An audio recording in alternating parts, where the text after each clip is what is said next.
السلام عليكم، إزيكم؟ يا رب كلكم تكونوا بخير، أنتم وحشتوني جدًا، والله وحشتوني أوي، ولكن بقى أنا ما كنتش بانزّل فيديوهات لإني صراحة نفسيًا ما كنتش مبسوطة علشان ما فيش تفاعل على الفيديوهات، ولكن يالّا بينا نرجع تاني ونرجع للفيديوهات بتاعتنا.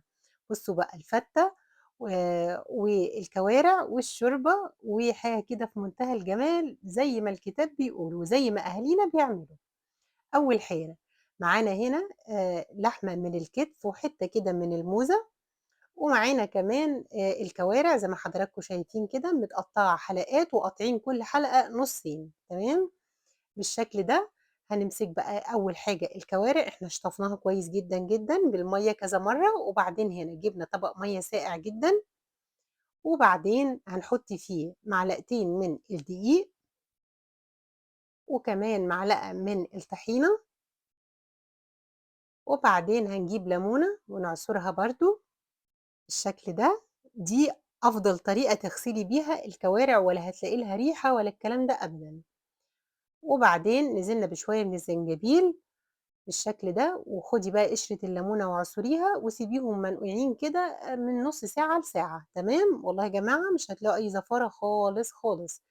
المهم تكوني غسلتيها في الأول بس شوية كده وشطفتيها برضه بشوية دقيق، دعكتِ الكوارع كده بشوية دقيق الأول، وبعد كده بقى إيه تشطفيها بالمَيّة وتنزلي بيها في المحلول ده كده، هتلاقي حاجة كده في منتهى الجمال. بس كده هنركنهم على جنب ونسيبهم بقى من ساعة من نُص ساعة لساعة ولو أكتر ما فيش مشكلة. غلينا مَيّة في الكاتل وهنيجي هنا نحط اللحمة الضاني، وهي شوية أنا هاعملها في الحلة الpresto، نزلت كده عليها بمَيّة من الكاتل زي ما حضراتكم شايفين، وهاسيبها تغلي، مش هاحط عليها أي حاجة زي ما أنا متعودة معاكم.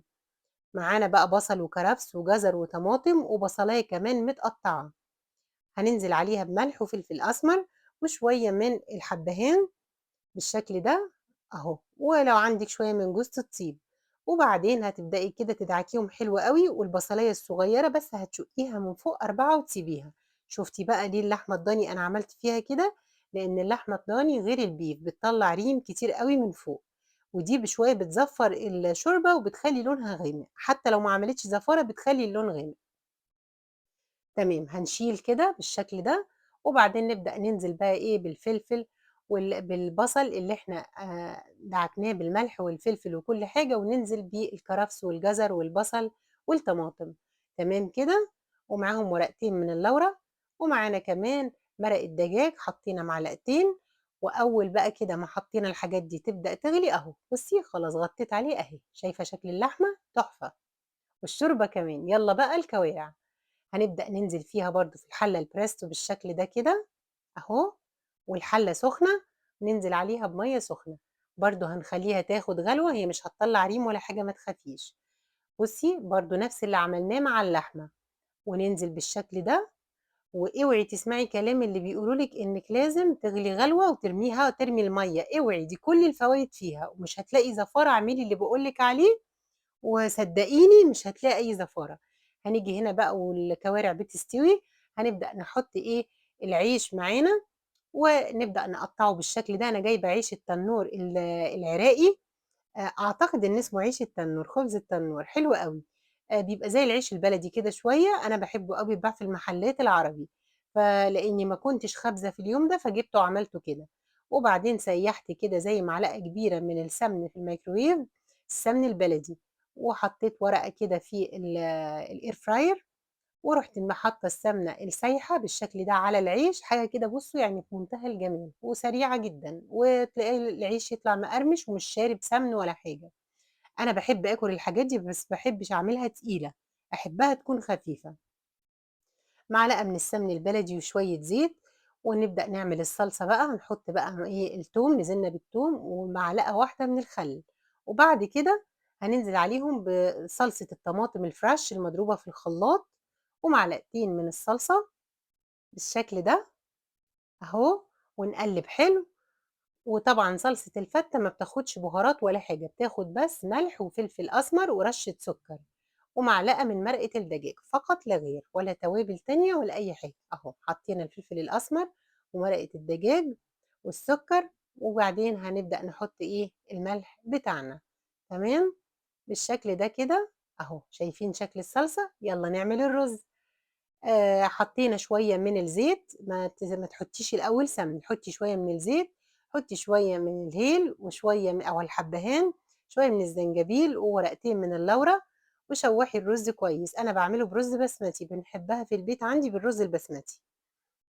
وبعدين ننزل بقى بالمَيّة المغلية بالشكل ده، وبعدين نحط الملح، وبعدين نحط مكعب من الزبدة، مكعب زبدة بلدي أو سمن زي ما تحبي. أهو بُصّي حطيت معلقة كده من السمن البلدي بالشكل ده. بُصّي بيطلع بقى الرز مفلفل وتحفة. هنا بقى جِبت العيش خلاص أهو، هنبدأ إننا نرصه كده، وإحنا من الناس اللي بنحب العيش يبقى مقرمش شوية في الفتة، فمش باكتّر شوربة، باحط شوربة جنبيها واللي عايز يزوّد وهو بياكل، لكن إحنا يا دوب بس كده نطعّمها. ومش باحب أبدًا أحط خل وتوم على العيش يا جماعة، أنا باحبه بالشكل اللي حضرتِك شايفاه وزي ما كانوا أمهاتنا بيعملوه، والله هتاكلي أجمل وأخف فتة في الحياة. تمام، هنحط بالشكل ده كده الرز. بدأنا شوفي الرز جميل إزاي وكده يعني يعني كل رُزة بحبّتها كده. وبعدين هنبدأ إننا نسويه كويس، ويالّا بينا بقى نروح نعمل الطشة بتاعة التوم، ودي مهمة أوي، دي بقى اللي بتجمّل الفتة وتدّي الطعم إيه، تحفة. معلقة من السمن البلدي، وبعدين بنحمّر فيها التوم، وبعد كده بنرشّها بنطشّها بنُص فنجان كده من الخل بالشكل ده أهو، بس لازم يبقى لون التوم دهبي. شوفي الشكل جميل إزاي؟ بالشكل ده. ونبدأ إننا نحطه من على الوش. شوفي بقى ريحة وطعم وكُلّه. اوعي تحطي على الرز، لأ، ما تعم على العيش، ما تعمليش كده أبدًا، وتحطيه في الشوربة وكده. وأنا عندي البيت بيحب الحقيقة إن ما بيحبش الكوارع بالصلصة، بيحبها تكون مسلوقة عادي، وبيحبوا كمان اللحمة كذلك. وأحيانًا أحب أحطها معلقة سمن بلدي وأدخّلها تحت الشواية، بس ده كان طلبهم في اليوم ده، إن هم ياكلوا كل حاجة مسلوقة جنبها. والصلصة برضه شايفين الجمال وما عليهاش سمن من فوق ولا حاجة، أكلة خفيفة بشكل يا جماعة. والله جرّبوها على طريقتي وهتشوفوا الطعم والجمال. وطبعًا لمّا طعم السمن بيبقى حلو بيخلّي الطعم جميل أوي. أنا بقى باغرف كده ومش باحط مع اللحمة شوربة ولا حاجة، باغرف أطباق اللحمة والكوارع، وباحط أطباق الشوربة لوحدها، لكل واحد بياخد طبق الشوربة بتاعه بيشربوا. طبعًا نحط ليمون وفلفل أسمر، ولو حبّوا إنهم يحطّوا عليها يحطّوا كمان شوية على الفتة نفسها بيحطّوا، بيبقى طعمها جميل أوي. شايفين إزاي حلوة أوي؟ أهو بالشكل ده كده. وبعدين هنبدأ نغرف الكوارع، ولمّا بتيجي تسلقي الكوارع وترمي المَيّة بتاعتها أول سلقة، أنتِ رميتِ كل الفوايد. اوعي تعملي كده أبدًا، أبدًا. عُمر أمهاتنا ما عملوا كده. وكان الأكل يا جماعة بيطلع طعم وريحة وكل حاجة في منتهى الجمال. المهم اغسليها كويس ونقعيها في شوية دقيق وطحينة وكل حاجة. بُصّي بقى، شوفي الجمال. والله كانت حتّة أكلة يا جماعة في منتهى الروعة. جرّبوها على طريقتي وبجد هتعجبكم جدًا. شوفي شكل الكوارع، بُصّي وشوفي بقى السِوَى. بُصّي، بُصّي عاملة إزاي، كل فص كده زي ما هو، حاجة في منتهى الروعة. وده كان الحقيقة كارع واحد بس مش 2. بُصّي اللحمة، بُصّي اللحمة دايبة خالص إزاي. أهو يالّا جرّبوها على طريقتي وإن شاء الله تعجبكم جدًا.